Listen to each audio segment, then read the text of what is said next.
It does not take a really sharp knife like a steak knife to finely grate a piece of soap. These natural vegetable-based soaps are a lot softer typically than a store-bought bar of, say, Dial or Lever 2000. Some people hate the process of making your soap at home because of the grating. It really isn't that time consuming. Turn on your favorite TV show, let your kids entertain you, and scrape away. Better yet, put your kids to work. Let them learn how to make soap themselves. If you did this whole bar like this, and this is a fairly large bar, it would probably take you a good 10-15 minutes to get through it. Typically, I'll shave a little bit, make sure I like how it looks, the smell, the feel, the texture, if it's a new soap, and then I'll go ahead and cut it into chunks and finish up my food processor. But this is actually a great sitting outside to get some sunshine or instructional activity to help teach kids survival and homesteading skills, to just gather around and do maybe on a rainy day or a day when they're kind of tired and getting bored from being out in the sun. You can chit chat and maybe talk about some other aspects of survival. Have a little lesson while you're doing it. But it turns out nice and fine. You can run your hands through it and pick it up kind of like snow. Kids always love this part. If you're making it with children, you can throw some food coloring in if you want, whether you're doing regular liquid hand soap or you're doing foaming hand soap. It doesn't hurt anything. But if you're going to cut it out to put it in your food processor, I'm going to have to switch knives here, or else saw back and forth forever. Putting a whole bar in there is a great way to ruin your food processor really quick. I'm just using a Pioneer Woman knife with a little bit of a serrated edge to shave it. As you can see, it's not cutting, so if you're going to chunk it, you really don't want young children helping you. There's a nice gash in there, but it'd probably take me 10 minutes just to get it cut. So I'm going to switch to a sharper knife, cut some chunks off of this, and then we will put it through the food processor, which is a lot quicker. But when the shit hits the fan and the power's out, you're not going to have the food processor. You're going to have to do it this manual way. And it's just a little bit of a time-consuming task, but nothing difficult. You can even do it in stages, get you a bunch of powder made up and just weigh it out in approximately 4 ounces. When it's wintertime, you're sitting inside and don't have a lot of chores to do outside, you can kind of get your stockpile built up so you're always ready to make more soap.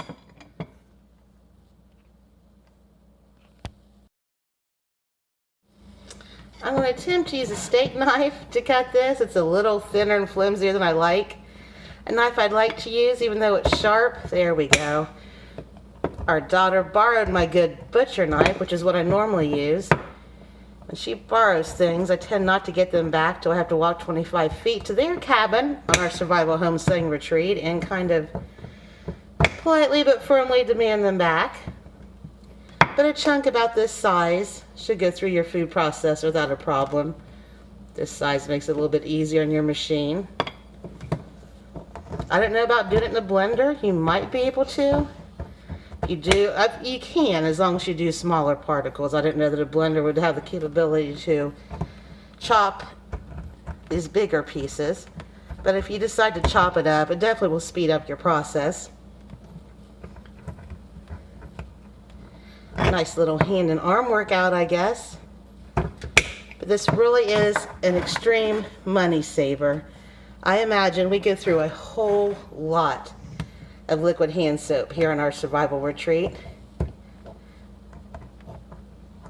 And it makes it much cheaper to do it this way than to buy it from the store. All the ingredients in it are natural. Don't like to use chemicals on anything on our property.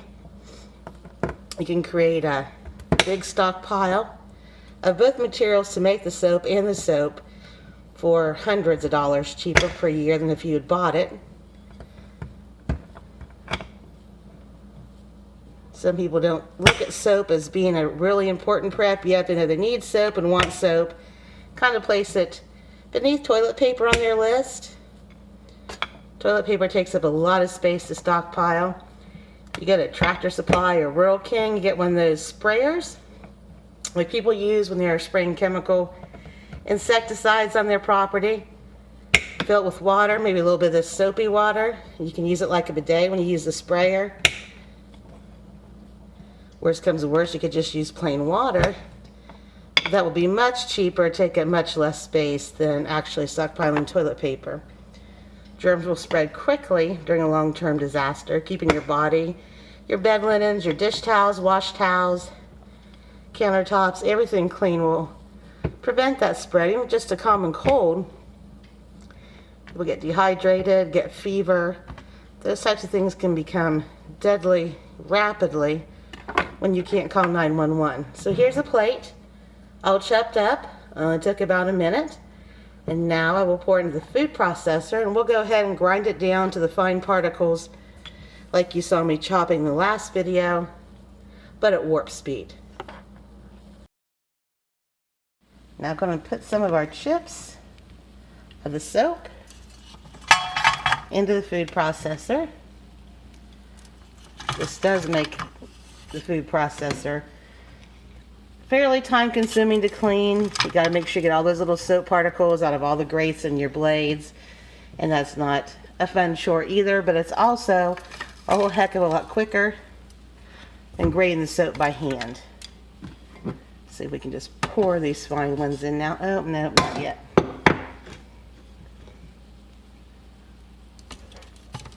Just fill it all up.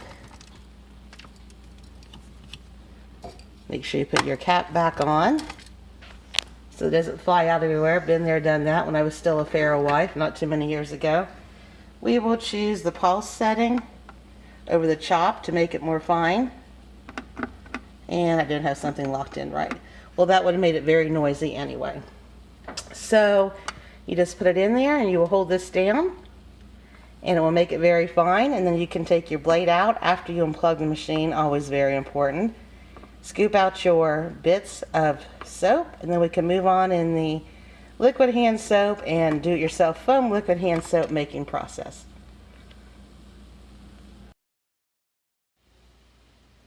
As you can see, I've already put a little bit of soap in my pot of water. It's not quite boiling yet. There are recipes where you can make your soap with just warm water, right out of the faucet warm, or just water heated over the stove. The benefit to actually bringing it to a boil is if you have some larger chunks, it will make them disintegrate. You just do not want big chunks in your soap that's going to clog your pump. I apologize for the food processor not working in the last video, though I'm sure you've all seen a food processor work before, and it would just been a little noisy few seconds. There's some little short in the back I forgot about. My husband had to rig it to make daiquiris for a cousin and I last weekend when our creek misbehaved, and we ended up having a sleepover. But he's not home right now to rig it again.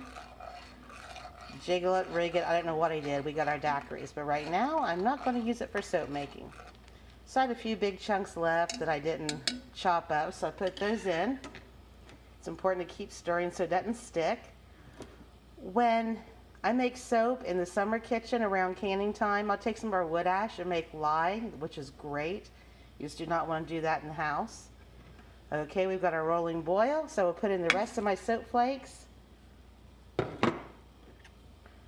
Give it another nice stir. You see there's still some bigger particles in there. This is the cast iron pot I use just for soap making and detergent making and other types of projects.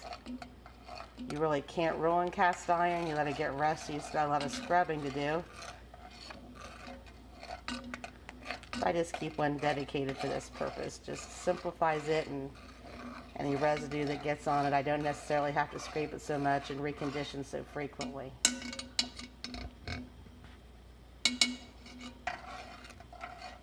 Now while it's boiling, I'm going to go ahead and add in my essential oils. I'm not putting as many as the recipe calls for because children will be using this. Oh, yep, a little bit of a flame. Sorry about that, a little bit of excitement. Essential oils are flammable. Wish I could say I planned that. And I cut a hole in the top of a vitamin E tablet. Going to squeeze a little bit of it in for moisturizing. If you wanted to, you could throw the whole capsule in. It would disintegrate. Stirring my soap some more. Still see some chunks in there. Now I'm going to put a nice dollop, maybe, of coconut oil in. Add some extra moisturizing, healing properties. Coconut oil, also flammable if you're using a gas stove like I do. Make sure you don't drop any. I'm going to continue to stir this until all the soap particles have disintegrated. Then I'm going to let it cool for a good 15 minutes or so. There's no reason to rush. You can let it cool for hours. You can let it cool overnight. It's not going to congeal. If you're in a very cold environment, if it does seem to get a little hard, just heat it back through a little bit. You do not want to pour this in a plastic soap container and have it melt. I'm not sure about the ceramic ones. I do have one of those, but I've never poured this in. It is more of a decorative keepsake. I'm not sure how long you should wait to put it in there. I think we're about there. I'm going to finish this up and let it cool. And we will put it in the jar and you can see how well it works.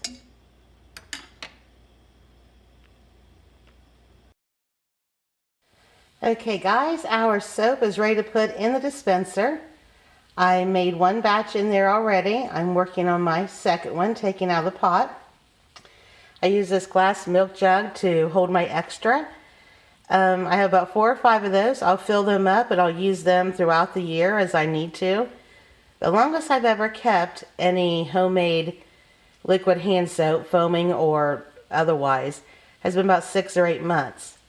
When I've gotten down to needing it, I've just taken it off the shelf. It was still potent. It wasn't hardened. There weren't any, improper smells. Maybe concerned about using it on skin that had a cut or on a child. So it has extremely long shelf life. So I put about halfway up or a little more my dispenser with water. I prefer to only go halfway instead of 3/4. You might use a fraction of a penny more of your soap that way, but it makes a stronger soap. So I'm going to use my coffee cup, just like you do when you're canning, and dip it into my pot of cooled soap mix. Please pardon the fingernails. We've been fixing fence line for weeks. It's been a really harsh winter. And I suggest using a funnel to pour it into your dispenser to keep down on mess or loss. Can't find mine. I have 2. They're both gone. I'm assuming my daughter has borrowed those as well. So just pour it in carefully. I have a little chunk of soap in that one. Normally I might go ahead and pull that back out. If it soaks to the bottom, I don't think it's going to clog up the pump. If it does, you can always just strain that out. Just keep pouring it in till you're close to the top. Make sure you allow for the stem of the pump to go in. You don't want it to overflow and lose any of your soap. As you can see, maybe you can tell it's still fairly warm. It's warm to the touch. If it was hot chocolate or coffee, I wouldn't want to drink it. It'd be too cold. So it's not warm enough. It's going to melt my dispenser. I'm going to put my pump in. Oh, yep, overfilled. It's a little difficult to manage with just one hand. I'll go ahead and give it a test pump or 2 to make sure I have foam.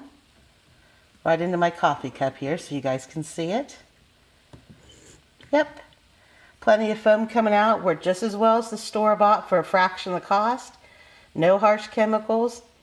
And with the ingredients that are in it, not only do you not have any harsh chemicals, you also have ingredients that can really be beneficial for keeping your skin from getting dry and cracked in the winter, helping heal your skin, but also to heal your body. During a long-term disaster, even a common cold could potentially become deadly, or a typical winter cold where you get a fever, you get dehydrated.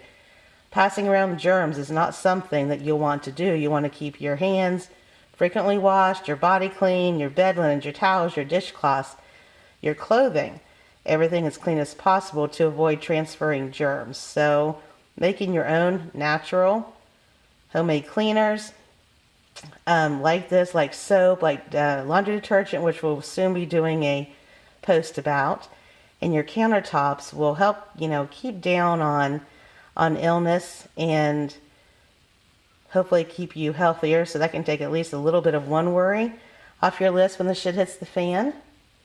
There'll be plenty of other things to worry about, so taking some steps now to stockpile soap when the supply is not finite will just be one more prep you can check off your list.